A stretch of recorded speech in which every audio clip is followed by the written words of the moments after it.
Hello, welcome back. My name is PJ.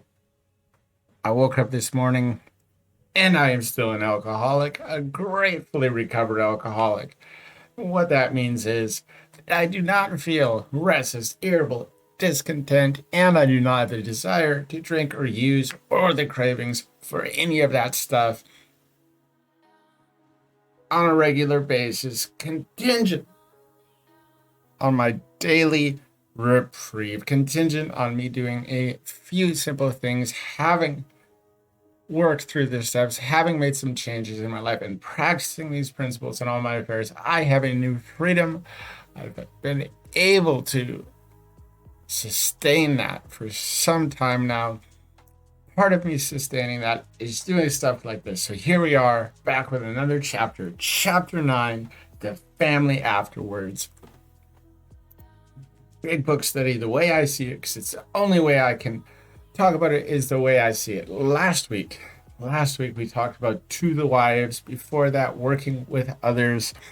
And I will be transparent with you. It has been a while since I read chapters 8, chapters 9, chapter 10. I like chapter 11, A Vision for You. But The Family Afterward, To the Wives, I haven't read this in a while. I'm hoping I can bring some energy to the table this chapter. I felt my energy was lacking in the last chapters, but if you made it through it, more power to you. I worked out for the first time today in 2 months. Normally, it's a big part of my life, but I'm trying to get back at it, trying to get some health, physical fitness back on point. You need to balance the spiritual, emotional, physical fitness. The spiritual and emotional fitness are important, but also the physical helps me feel good, which is what I'd like to do. Without further ado, let's get into it. Let's see what chapter 9, The Family Afterwards, has to say from the big book of Alcoholics Anonymous. Getting there. I think we're about 3/4 done through the first 164 pages. Let's get into it.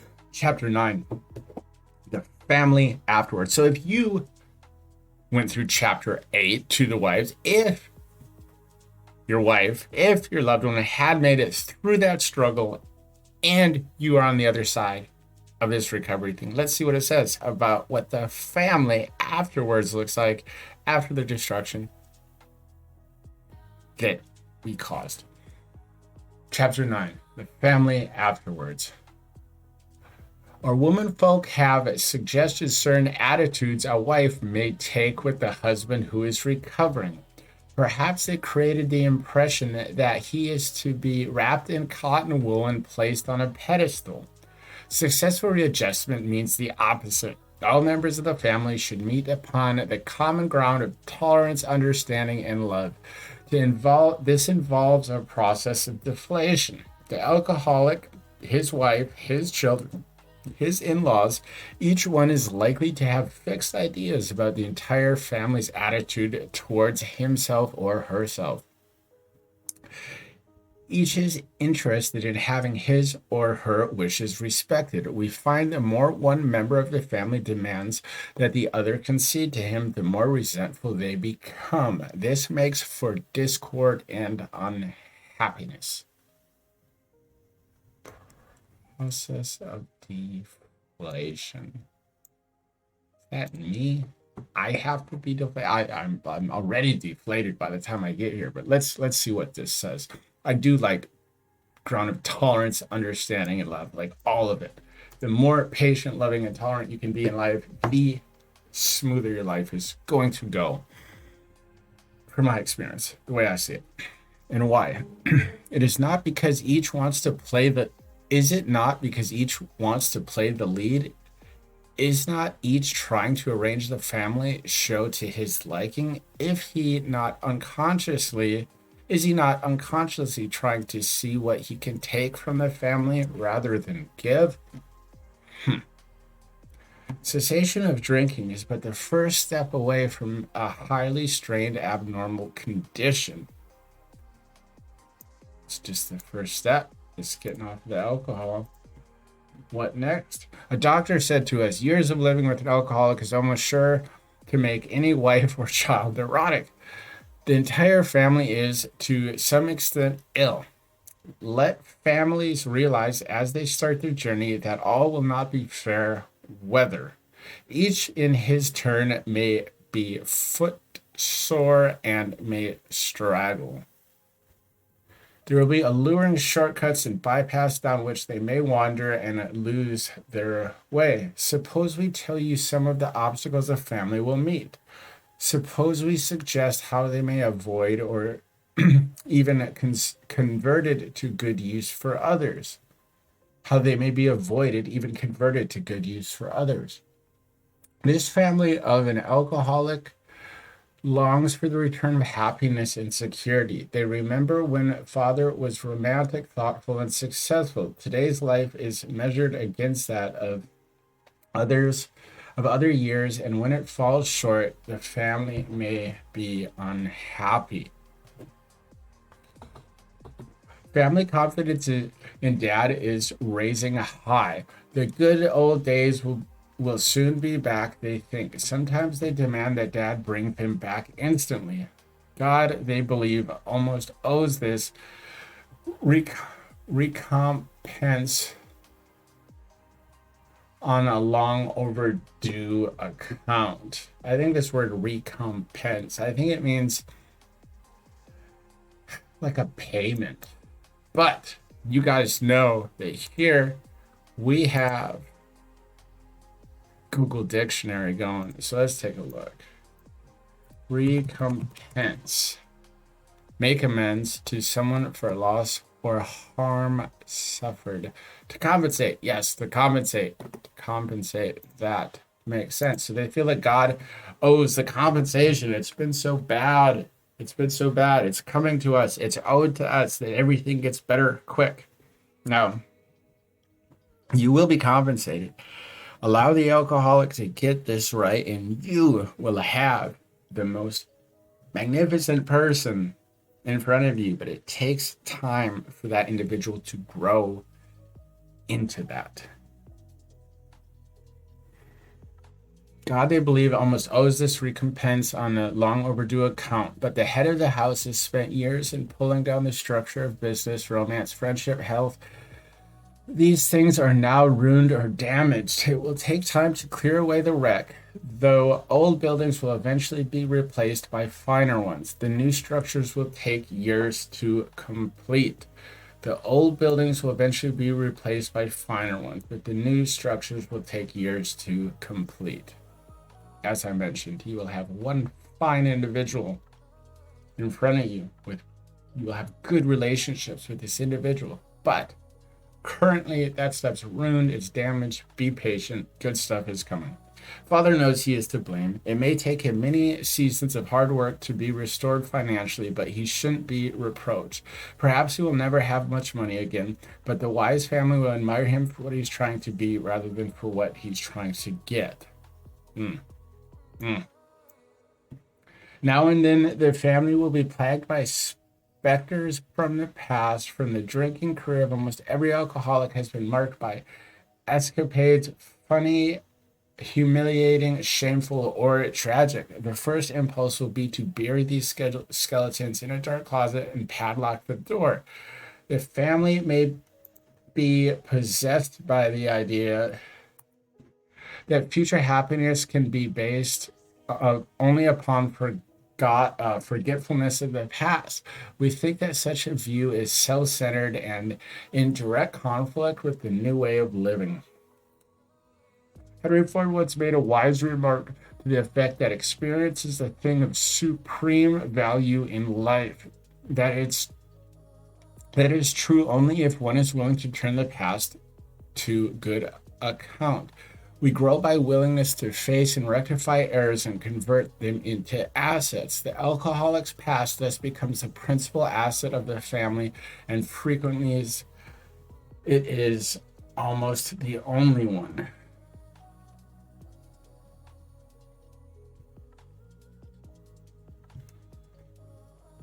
rectifying errors and converting them into assets. There's value. There's value in that statement. This painful past must be of infinite value to other families still struggling with their problem. Yes, you who are listening, you are uniquely qualified to help someone who's out there struggling right now. This painful past may be of infinite value to other families still struggling with their problem.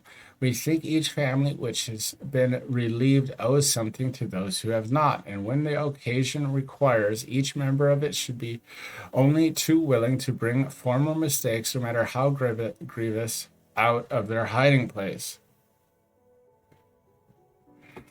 And I guess my vocabulary will grow some today.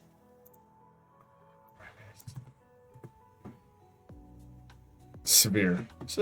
I kind of speculated. That's what that meant.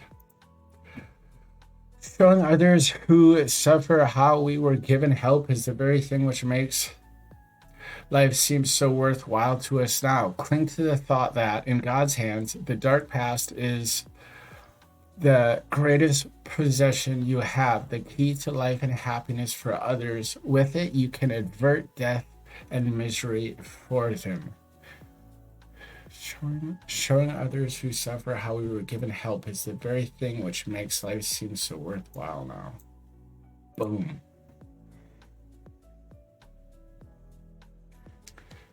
Is it possible to dig up past misdeeds so they become a blight, veritable plague? Is it possible to dig up past misdeeds so they become a blight, veritable plague?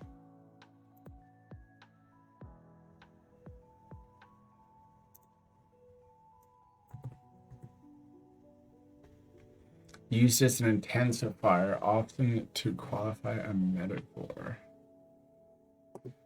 Right on. Let's keep rolling. For example, we know of situations where the alcoholic or his wife have had love affairs. In the first flush of spiritual experience, they forgave each other and drew closer together. The miracle of reconciliation was at hand. Then, under one provocation or another, the aggrieved one would unearth the old affair and angrily cast its ashes about.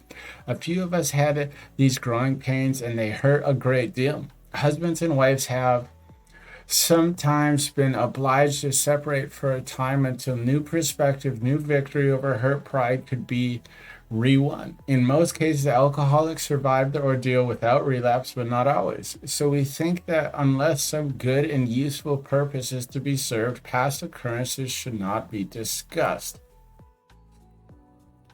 All right.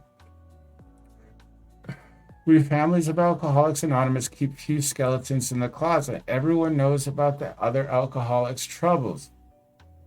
This is a condition which in ordinary life would produce untold grief. There might be scandalous gossip, laughter at the expense of other people, and a tendency to take advantage in intimate information. Among us, there are rare occurrences. We do talk about each other a great deal, but we almost invariably temper such a talk by spirit of love and tolerance. Another principle we observe carefully is that we do not relate intimate experiences of another person unless we are sure he would approve. We find it better when possible to stick to our own stories. A man may criticize or laugh at himself, and it will affect others favorably, but criticize or ridicule coming from another often produces the contrary effect. Members of a family should watch such matters carefully, for one careless, inconsiderate remark has been known to raise the very devil. We alcoholics are sensitive people. It takes some of us a long time to outgrow that serious handicap. I believe that alcoholics are very sensitive people, and I believe that is part of the struggle. is that we're sensitive and life hurts. It hurts us. And when we get hurt, we don't like the way we feel. So what do? Self-medicate.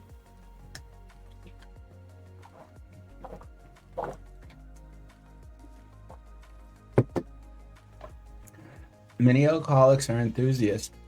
They run to extremes.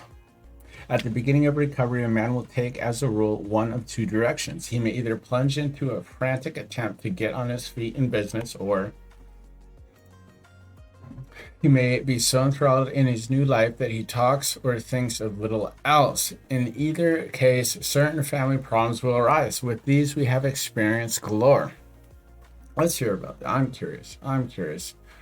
Which path I took, and the problems that came with it.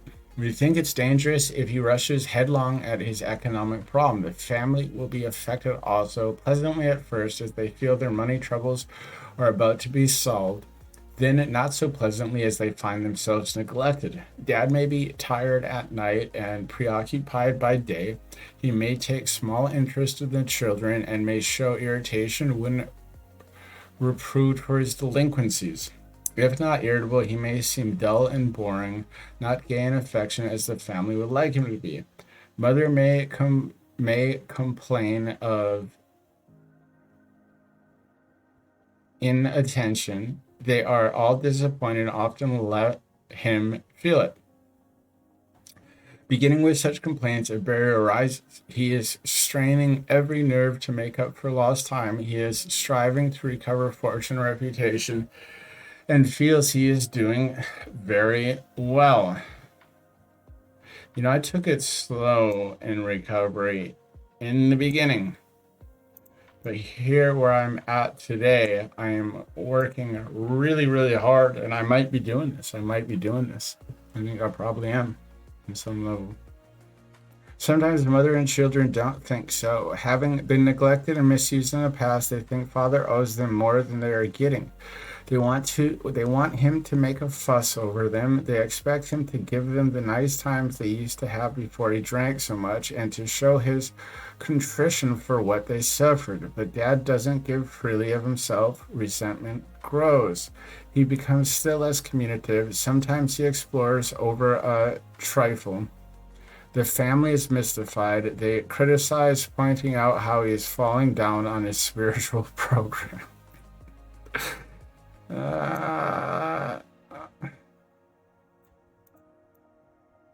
That's happened to me. This sort of thing can be avoided. Both father and the family are mistaken. Though each side may have some justification, it is of little use to argue, and only makes the impasse worse. The family must realize that Dad, though marvelously improved, is still convalescing.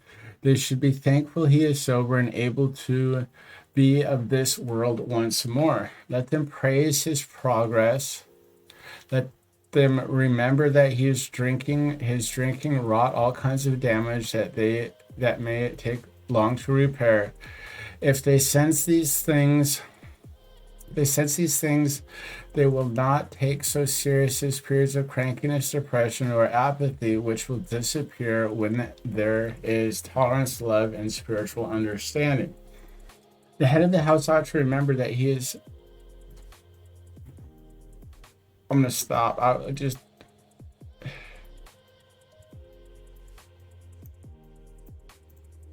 Just that family. Come on, maybe I'm just being having some empathy for myself. But remember. And some people didn't know me in my drinking, in my using. But if you did, I personally am just grateful to be alive. I think a lot of my family is grateful that I'm alive. The bar can get set pretty high sometimes, pretty quickly. And if you remember right, it wasn't that long ago where I was completely on a path headed towards death, was constant destruction, self-destruction, destruction of my environment, destruction of my family. So, patience, love, tolerance towards me, and I return the favor. Even if you're not patient, loving, tolerant towards me, I'm going to do my best to be patient, loving, tolerant towards you because my sobriety is contingent on me being patient, loving, and tolerant. The head of the house ought to remember that he is mainly to blame for what befell his home. He can scarcely square the account in his lifetime, but he must see the danger of over-concentration of financial success. Although financial recovery is on the way for many of us, we found we could not place money first. For us, material well-being always followed spiritual progress. It never preceded. This is important. I heard a motivational speaker talk about if your salary outpaces your personal growth, it doesn't matter because you won't be able to keep it. So, in alignment with this, spiritual, emotional, fitness, quality relationships, build upon that, and everything else, the toppings on the cake, the financial success will come. Since the home has suffered more than anything else, it is well that a man exert himself there. He is not likely to get far in any direction if he fails to show unselfishness and love under his own roof. We know there are difficult wives and families, but the man who is getting over alcoholism must remember he did much to make them so.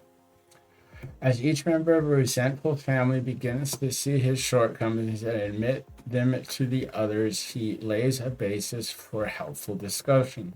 These family talks will be constructive if they can be carried on without heated arguments, self-pity, self-justification, or resentful criticism. Little by little, mother and children will see they ask too much, and the father will see he gives too little. Giving rather than getting will be the guiding principle. Assume, on the other hand, that the father has at the outset a stirring spiritual.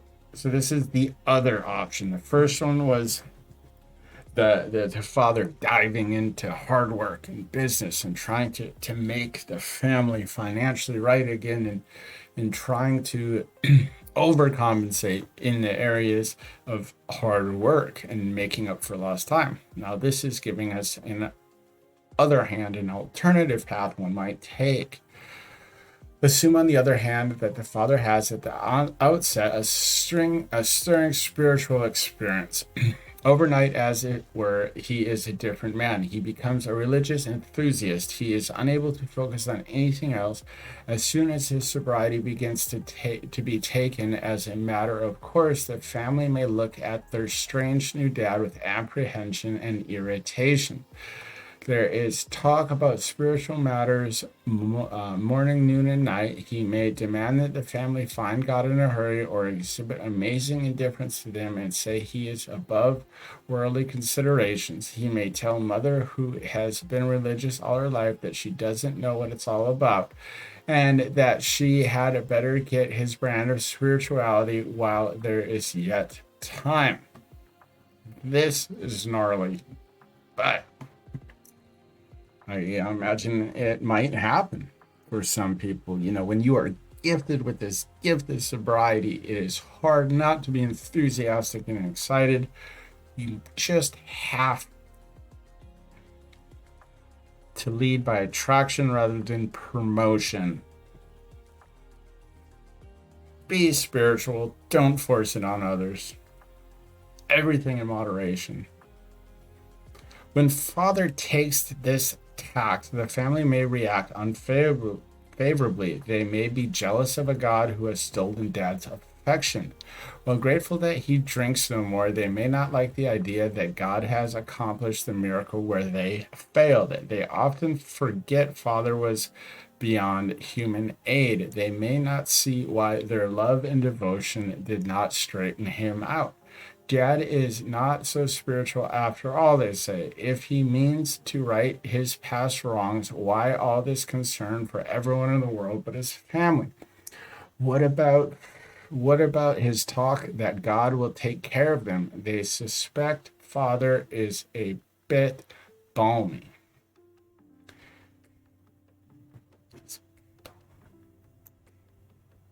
What does balmy mean? I wonder. Let me use one of these words someday. Balmy, pleasantly warm, foolish, eccentric, mad, crazy. Foolish, eccentric, man. They think Dad's crazy. Dad's going crazy. He's not so unbalanced as they might think. Many of us have experienced Dad's elation. We have indulged in spiritual intoxication, like a gaunt prospector, belt drawn in over the last ounce of food, our pick struck gold. Joy at our release from a lifetime of frustration knew no bounds. Father feels as if he has struck something better than gold. For a time, he may try to hug the new treasure to himself. He may not see at once that he has barely scratched a limitless load which will pay dividends only if he mines it for the rest of his life and insists on giving away the entire product. If the family cooperates, Dad will soon see that he is suffering from a distortion of values. He will perceive that spiritual growth is lopsided, that for an average man like himself, a spiritual life which does not include his family obligations may not be so perfect after all. If the family will appreciate that Dad's current behavior is but a phase of his development, all will be well. In the midst of an understanding and sympathetic family, these vagaries of Dad's spiritual infancy will quickly disappear.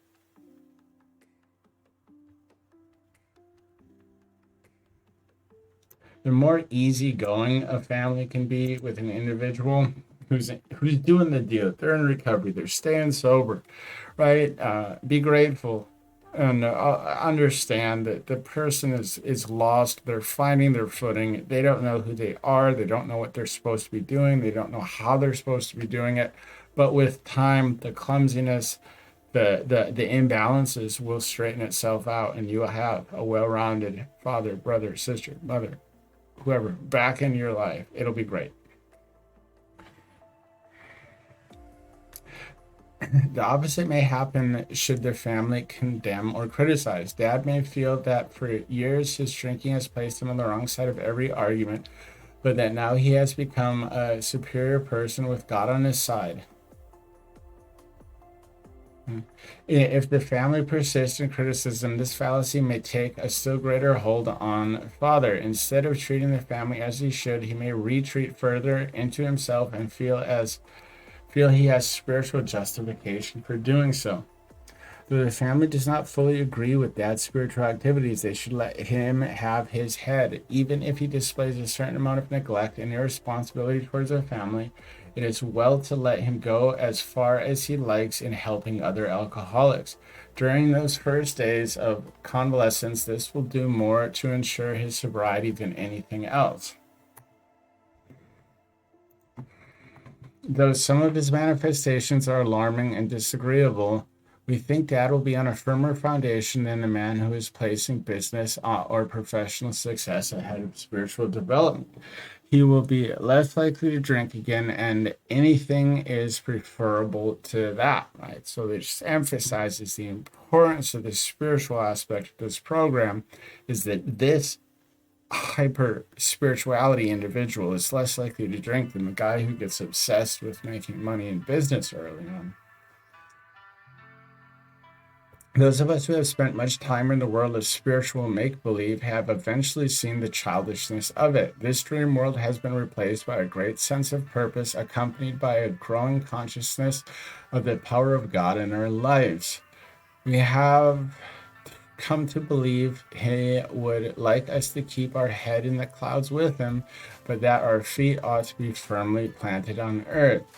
That is where our fellow travelers are, and that is where our work must be done. These are the realities for us. We have found nothing incompatible between a powerful spiritual experience and a life of sane and happy youthfulness.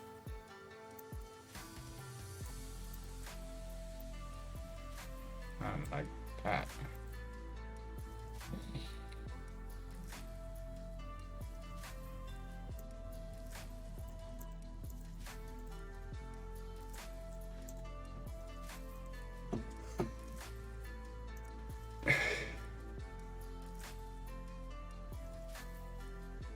Right. So it's like we have our spiritual beliefs, but outside of that, it's like, where's the work done? Our spiritual work is done feet on the ground, here on the reality, the reality, the playing field, it's life. We take our spiritual beliefs, our ideas, and we put them into action. We help others, we treat our families good. That's where spiritual growth, spiritual payment for spiritual points comes from. Putting it to work in the most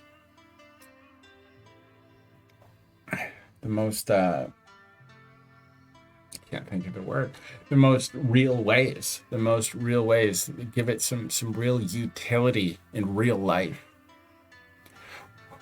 One more suggestion: whether the family has spiritual conviction or not, they may do well to examine the principles by which the alcoholic member is trying to live.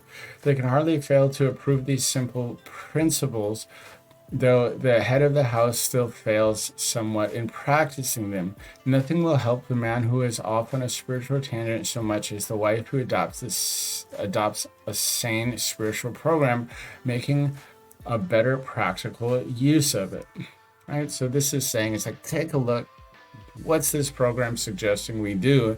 And even if your struggling alcoholic is off on a sick one, adopt these spiritual principles and make better practical use of it than he is, right? Reel him in. Lead by attraction rather than promotion. Again, there'll be other profound changes in the household. Liquor incapacitated the father for so many years that the mother became head of the house. She met these responsibilities gallantly. By force of circumstances, she was often obliged to treat the father as a sick or wayward child. Even when he wanted to assert himself, he could not, for his drinking placed him constantly in the wrong. Mother made all of the plans and gave the directions. When sober, father usually obeyed. Thus, mother, through no fault of her own, became accustomed to wearing the family trouser. Father, coming suddenly to life again, often begins to assert himself. This means trouble unless the family watches for these tendencies in each other and comes to a friendly agreement on them. Drinking isolates most homes from the outside world. Father may have laid aside for years all normal activities, clubs, civic duties, sports. When he renews interest in such things, a feeling of jealousy may arise. The family may feel they hold a mortgage on dad so big that no equity should be left for outsiders. Instead of developing new channels of activities for themselves, mother and children demand that he stay home and make up the deficiency. At the very beginning, the couple ought to frankly face the fact that each will have to yield here and there if the family is going to play an effective part in the new life. Father will necessarily spend much time with other alcoholics, but this activity should be balanced. New acquaintances who know nothing of alcoholism might be made and thoughtful considerations given to their needs. The problem of the community might engage attention. The problems of the community might engage in attention. Though the family has no religious connections, they may wish to make contact or take membership in a religious body. Alcoholics who have derided religious people will be helped by such contacts. Being possessed of a spiritual experience, the alcoholic will find he has much in common with these people. though he may differ with them on many matters. If he does not argue about religion, he will make new friends and is sure to find new avenues in usefulness and pleasure. He and his family can be a bright spot in such congregations. He may bring new hope and new courage to many a priest, minister, or rabbi who gives his all to minister to our troubled world. He intended the foregoing as a helpful suggestion. We intend the foregoing as a helpful suggestion only. So far as we are concerned, there is nothing obligatory about it. As non-denominational people, we cannot make up others' minds for them. Each individual consult his own conscience. This is cool. He may bring new hope and new courage to many a priest, rabbi, and minister who gives us all to minister our troubled world. Right? Pastors, priests, rabbi, they want to do, some of them is all they want to do is they want to help make the world a better place. They want to help struggling people find relief, find progress, find improvement, find a better life. And often that is difficult.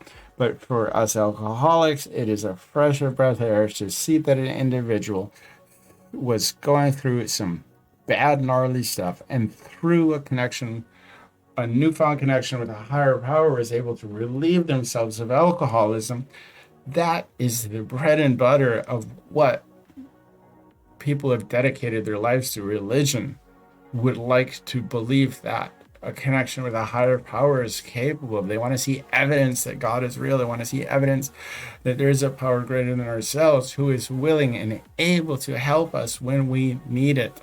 So it's cool that we are evident. Those of us who have recovered is evidence that there is something a little bit more going on here than what meets the naked eye. We have been speaking to you of serious, sometimes tragic things. We have been dealing with alcohol in its worst aspect, but we aren't a glum lot. If newcomers could see no joy or fun in our existence, they wouldn't want it. If newcomers could see no joy or fun in our existence, they wouldn't want it. We absolutely insist on enjoying life. We try not to indulge in cynicism over the state of nations, nor do we carry the world's troubles on our shoulders. When we see a man sinking into the mire that is alcoholism, we give him first aid and place what we have at his disposal. For his sake, we do recount and almost relive the horrors of our past, but those of us who have tried to shoulder the entire burden and trouble of others find we soon overcome by them. So we think cheerfulness and laughter make for usefulness. Outsiders are sometimes shocked when we burst into merriment over a seemingly tragic experience out of the past. But why shouldn't we laugh? We have recovered and have been given the power to help others.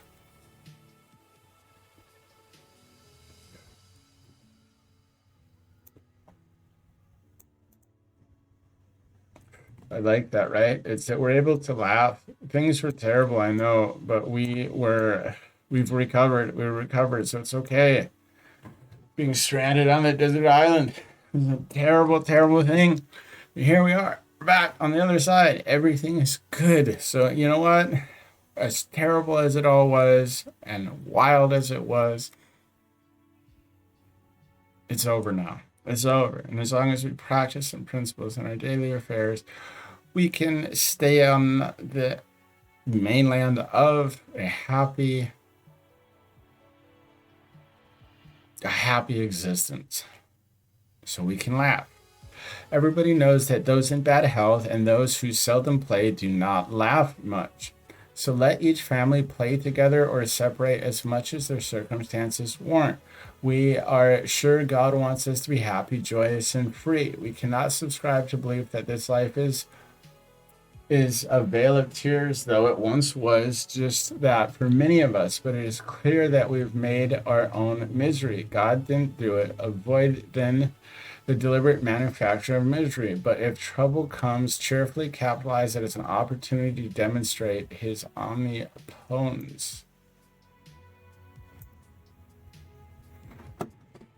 right? Through working the steps, I've been able to revert back to that childlike state of happiness. I do not feel that adults are condemned to being miserable, condemned to an existence that's tight and restless, depressed, anxious. I do not feel that that is a closed chapter and that is the existence that we are condemned to. I don't work properly working this program. You can revert back to the happiness and the joy and freedom that maybe you felt as a child. And if you didn't feel it as a child, when you find it here in recovery, you will be that much more pleased by experiencing something you had not ever felt before. Now, about health. A body badly burned by alcohol does not recover overnight, nor do twisted thinking and depression vanish in a twinkle. We are convinced that a spiritual mode of living is the most powerful health restorative. We who have recovered from serious drinking are miracles of health, but we have seen remarkable transformations in our bodies. Hardly one of our crowd now shows any mark of dissipation.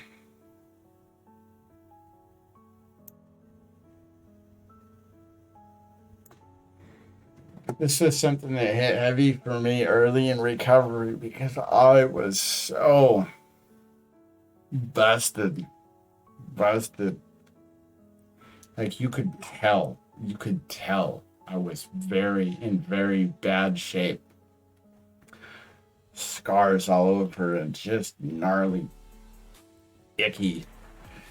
And here I sit today and I look pretty dang good, if I can say so myself. I look good enough like that nobody thinks I used to be an alcoholic. Nobody thinks that I used to be an addict. Sure, there's a little residual burn, a little residual scarring, but generalized, people who practice this program, stick with it, stay sober, stay spiritual, stay happy, you will heal.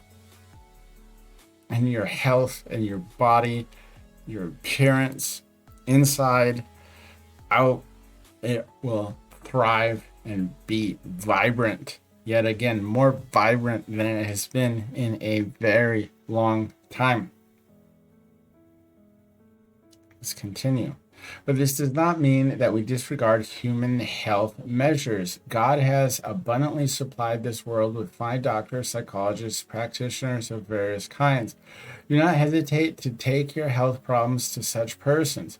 Most of them give freely of themselves that their fellows may enjoy sound minds and bodies. Try to remember that though God has wrought miracles among us, we should never belittle a good doctor or psychiatrist. Their services are often indispensable in treating a newcomer and in following his case afterwards. One of many doctors who had the opportunity of reading this book in manuscript form told us that the use of sweets was often helpful, of course, depending upon a doctor's device. He thought all alcoholics should constantly have chocolate available for its quick energy value at times of fatigue. He added that occasionally in the night a vague craving arose which would be satisfied by candy. Many of us have noticed a tendency to eat sweets have found this practice beneficial. A very interesting thing is that I used to have like road drinks. I would like pull over at a gas station. I would get an alcoholic beverage. I know, I was supposed to drink and drive. I found if I pulled over and I got a sweet tea, Arizona tea, and I would suck that down, and it made my brain happy.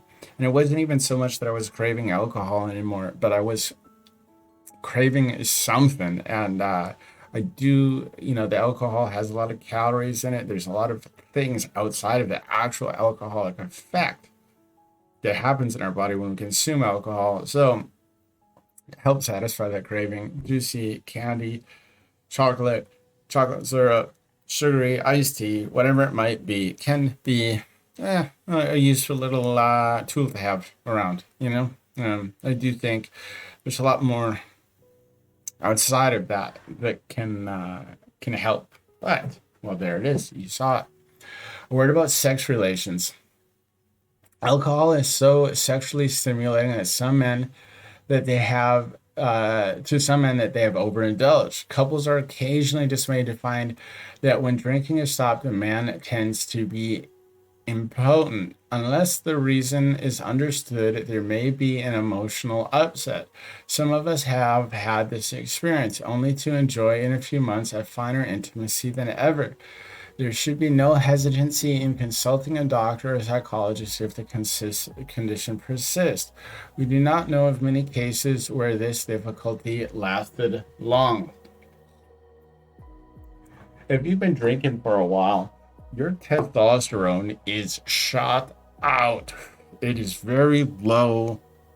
It comes back though. At least most people. So if you're young, maybe it hasn't been affected. But if you become real deal alcoholic, real deal drug addict, your testosterone is low. And then on top of it, if you have anxiety is not good for this type of thing. But so the emotions get better, the health gets better, your hormones re-regulate. Don't sweat it. It's totally fine if during the first few months of your recovery you do not feel like having sex. That is okay. It's totally fine that you are not concerning yourself with that. In early recovery, it'll come around. It'll come around. If you are married, try spending quality time in activities outside of that, recapturing a romantic connection. Holding hands, little kisses, no pressure, just enjoying each other's company. And you'll be surprised. It will come back. It will come around. Focus on the love first. The love, the connection. Don't worry about this part for now. It will come back exactly when it is supposed to come back in the whole grand scheme of things. Trust the process. The alcoholic may find it hard to reestablish friendly relations with his children. Their young minds were impressionable while he was drinking. Without saying so, they may cordially hate him for what he has done to them and their mother. The children are sometimes dominated by a pathetic hardness and cynicism. They cannot seem to forgive and forget. This may hang on for months, long after their mother has accepted dad's new way of living and thinking. In time, they will see that he is a new man and in their own way will let him know. When this happens, they can be invited to join in morning meditation, and then they can take part in the daily discussion without rancor or bias. From that point on, progress will be rapid. Marvelous results often follow such reunion. So many people have issues such as this early recovery. It will all come around. Focus on being the best version of you. Focus on doing the right thing. After a long enough time, it might be a year, it might be 2 years, 6 months, 3 years, 4 years, it doesn't matter. At a certain point, the people around you will have no choice but to be drawn to you and attracted to you because you have become a genuinely good person who has positive energy and positive vibes. And they will come back when they're ready. And it works itself out. Just focus on doing the right thing and being the best person that you can be in every moment of every day to the best of your ability. Whether the family goes on a spiritual basis or not, the alcoholic member has to, if he would recover. The others must be convinced of his new status beyond a shadow of doubt. Seeing is believing to most families who have lived with a drinker. Seeing is believing. Actions speak louder than words.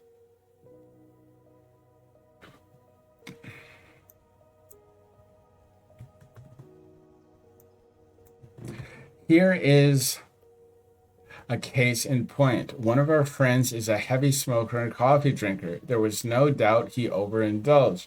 Seeing this and meaning to be helpful, his wife commenced to admonish him about it. He admitted he was overdosing these things, but frankly said that he was not ready to stop. His wife is one of those persons who really feels there is something rather sinful about these commodities. So she nagged, and her intolerance finally threw him into a fit of anger, and he got drunk. Of course, our friend was wrong, dead wrong. He had to painfully admit that and mend his spiritual offenses. Though he is now a most effective member of Alcoholics Anonymous, he still smokes and drinks coffee, but neither his wife nor anyone else stands in judgment. She sees she was wrong to make a burning issue of such a matter when his more serious ailments were being rapidly cured. You have three little mottos which are apropos. Here they are. First things first, live and let live. Easy does it. Apropos.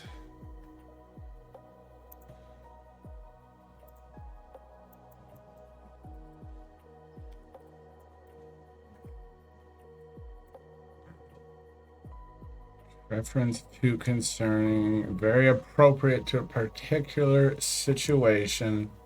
Very appropriate to a particular situation. First things first, live and let live. Easy does it. First things first, do the right thing. Do the right thing. What's the next indicated step? What's the right thing to do? What's the next right thing to do? Do the best you can at it. Live and let live. Let things run off your shoulders, and easy does it. Full steam ahead, slow. It's a marathon. It is a marathon. If you plan on living for the rest of your life, chances are you have a few decades, if not more, where you have to sustain. You have to sustain what it is that you're sustain your strategy. You have to be able to sustain your strategy. You have to be able to sustain your daily life for a long time. Easy does it, one foot in front of the other. Live and let live. First things first. Do the next right thing. That's been my entire strategy. My whole recovery is do the next right thing and do the best I can at whatever's in front of me. So, my friends, I enjoyed that. I enjoyed the Family Afterward, Chapter 9. Here I am, almost 5 years sober, and I have some of this stuff is going on. So to read about it, to understand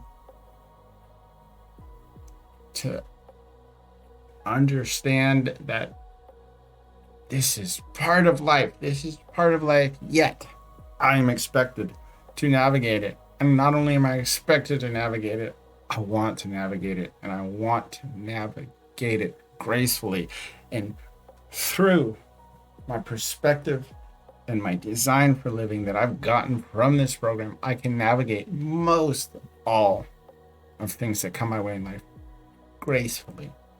Gracefully. Like this snowboarder who's snowboarding down that powder slope. It's so beautiful. And it started that way.